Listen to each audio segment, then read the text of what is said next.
Posted by you/Atlas Lady.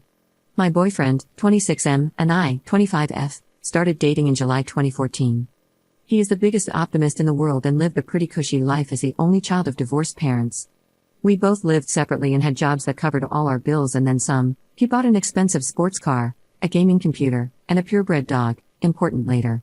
He was in school, while I had graduated a year earlier and started work at my first big kid job. Life was great, and the first 6 months were some of the happiest times of my life. The first week of January 2015, he was wrongfully terminated from his job. A new supervisor was on a mission to replace everyone on my boyfriend's shift with his friends and waited until the new year, after the holiday rush was over, to start cleaning house. The government sided with my boyfriend during the unemployment claim, and he started receiving benefits. He decided to focus on finishing school instead of looking for more work. This is where the cracks started. He was supposed to graduate that May, but he failed a class and couldn't, so he had to go to school in the summer. In June, his savings ran out, and he could either afford his car payment and insurance or rent. His lease was up at the end of July, so I agreed to pay his rent, and he could move in with me in July to finish school. He found out weeks before he was supposed to graduate that he needed one more elective to finish. He had to go to school that fall, too. I demanded he get a job to help with expenses, as I hadn't planned on supporting him for so long. A month or two, fine. 6 months, no. He got a job as an insurance agent for an extremely reputable company at the end of July. It turned out this job was commission-based. Being the optimist he is, the manager's talk of making unlimited money drew him in. I paid for him to take the certification tests he needed to work, and he started trying to build a client base selling structured financial products. He made and continues to make nothing. He'll have a $700 payday for a small deal, then nothing for months. He's out there busting his tail every day, but building a financial client base from scratch without any family privilege or existing networks is incredibly hard. In September 2015, we downsized from my fancy downtown apartment to a rundown piece of crap house on the edge of the ghetto. I paid the security deposit and double rent for a month, totaling about $3,500, due to how the lease overlaps worked out. By November, my savings were almost gone, and I had to liquidate shares of my family trust, taking a penalty, as my grandfather didn't want us to access it before age 25, to get by. By December, I had $300 in savings and nothing left in my family trust. I had spent about $17,000 since July supporting us, his job, he needed money to take clients out for lunch and coffee, his dog, and my dog. Since September, we had been having recurring fights about money and chores. I expected him to take on 90% of the housework as his way of paying me back. He never shaped up on either front. He just kept repeating the same things his manager said to him: "It'll get better, everyone struggles at first. If you hang on, you'll make it. Once I make it, we'll be rolling in it." Every time we had a fight, every time. 2 weeks before Christmas, we had this fight again, and I demanded he do something other than feed me bullcrap inspirational quotes.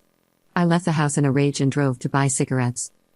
I was thinking about whom I should text to crash with for the night when I got angry. Hell no, I'm not crashing on someone's couch while he lives in the house I pay for, sleeps in the bed I pay for, and eats the food I pay for. I returned home and gave him 10 days to pack his crap and get out. He moved into his dad's house, and I spent Christmas morning chilling with my dog and returning his presents online. We started hanging out again in January of this year, and things seemed to be going well for his business, enough for him to consider getting an apartment.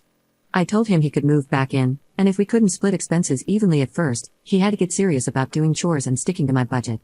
It was fine at first, but by April, he wasn't doing any chores, and I was back to paying 100% of his and his dog's living expenses. He also was about to miss his quota for that quarter and asked me to sign up for a policy and then reverse it after quarter end so I'd be reimbursed. I lost my crap on him. I work in capital markets, I can't afford to commit financial fraud for him. Bonus, the friend he did rope into doing the reverse policy still hasn't been reimbursed, 5 months later. We had another blowout fight and he majorly stepped up on the chores front, which has sustained to this day. Money was still touch and go. When he didn't get paid, his fancy car ate it up every month. He landed a big case in May, paid his half of the rent in June for the first time, and even offered to pay all of July, which he did.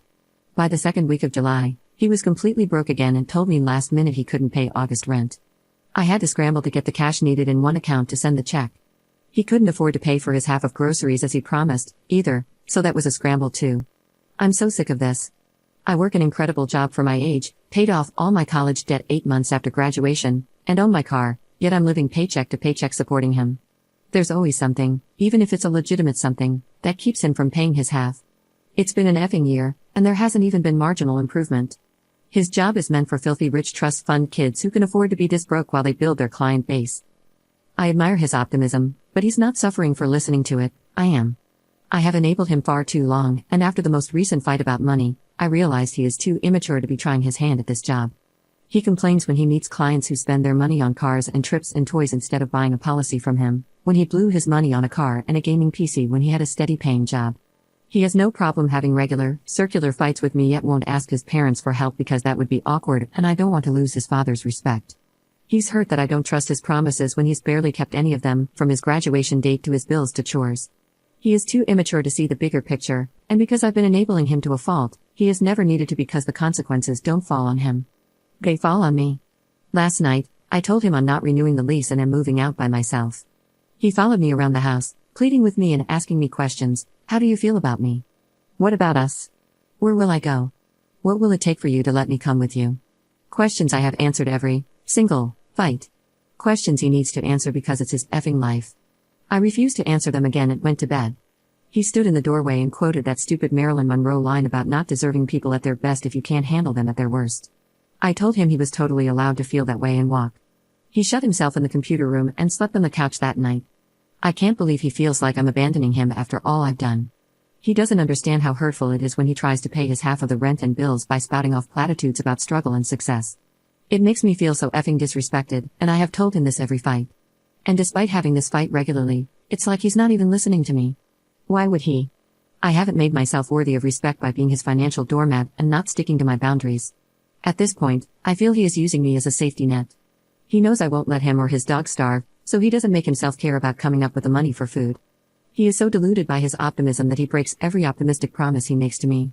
He talks about how he thinks a client will buy an expensive plan, but then they get the cheap one and now he can't pay rent.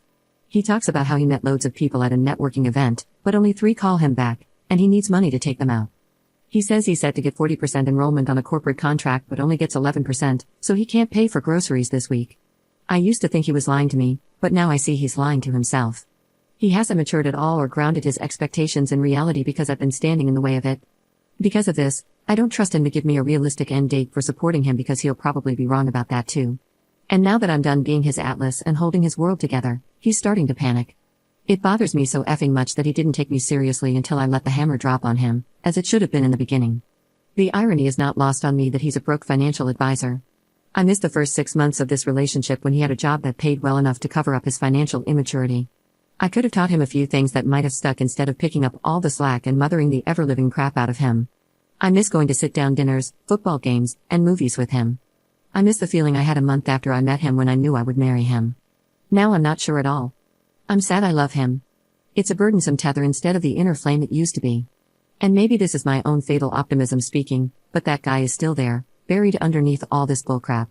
He just has to grow the F out of it and take his own risks to learn his own lessons. I can't even explain how badly I want the guy I met back. I'm tearing up writing this. I agreed to let him move back in this year because, according to him, he only needed a few more months to make it and be stable, and I wanted that for him so badly so we could go back to enjoying life together. My hope is hamstringing me, just like it's doing to him. Can our relationship survive now that I'm seriously taking steps to ensure it doesn't bankrupt me? Or am I being stupid for thinking anything will change? Will he move in with his dad and just get him to be the new enabler? What am I doing wrong that's preventing him from understanding how I feel? Update 1 month later. Well, a lot has happened since I made my first post. I guess I'll address it sequentially, since that's how I'm operating right now, moment to moment. After I made that post, I decided to truly cut him off. I changed the Wi-Fi password, froze the credit card I gave him, applied to close our joint accounts, and threw out any gifts I had ever given him. We were planning on attending a dork convention over Labor Day in Atlanta for those familiar with the con scene, that I had budgeted paying for both of us over a year ago. I told him he couldn't go unless he paid for his half of the hotel and tickets, $600. I'm not sure why I did this instead of shooting straight and admitting he was out of his gourd if he thought he could go. I shouldn't have played any games, but I'm kind of glad I did because he told me he'd have $1,000 to me by the end of August. Over text too, in writing. I was floored. Suddenly he could come up with money for a weekend of partying and a chance to reel me back in? I said I would apply that to August's bills, then he could start paying down the rest of the $25,000 he owed me for supporting him this past year before he could spend his money on luxuries like out-of-state vacations.